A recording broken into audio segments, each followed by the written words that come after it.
Prend toute sa place dans mes projets, que ce soit des projets conceptuels ou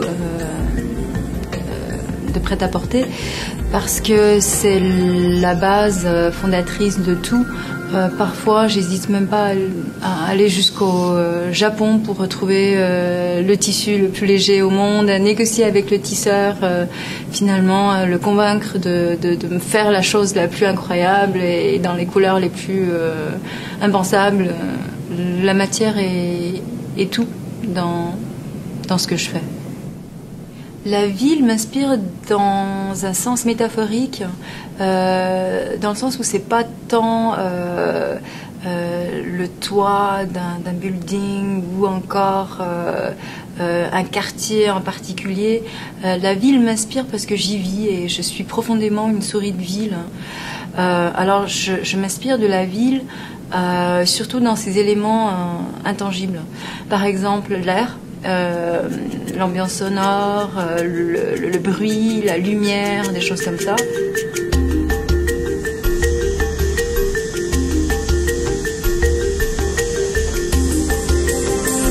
Le projet Playtime est encore en cours de réalisation, donc c'est tout nouveau encore. J'ai voulu explorer en fait l'idée du trompe-l'œil dans ce projet. En fait, en installation, ce projet, enfin les robes bougeraient dès qu'on installe une caméra devant et que le spectateur tente de capter l'image de la robe.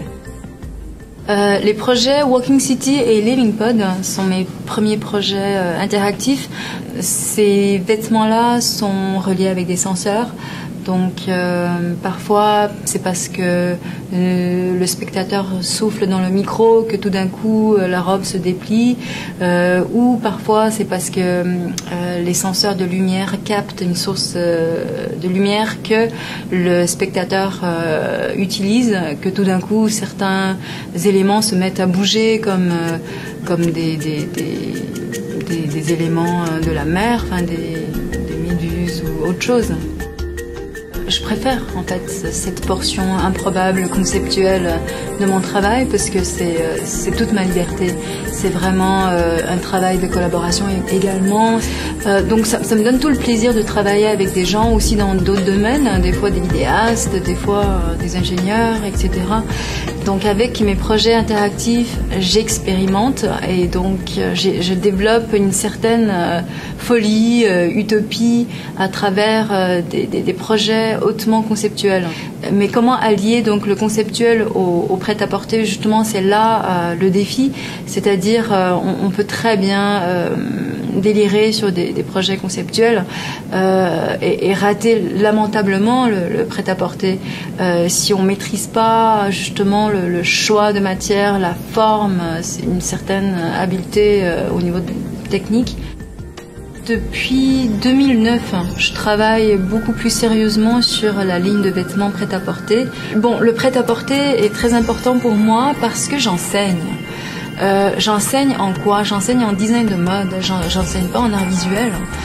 J'aimerais que mes étudiants comprennent que si leur professeur travaille sur des projets hautement conceptuels, c'est comme travailler sur un moteur qui va amener le reste un peu plus loin. C'est quoi le reste? C'est le prêt-à-porter. Mon nom est Ying Gao, je suis professeure en design de mode à l'UQAM et je suis designer de mode.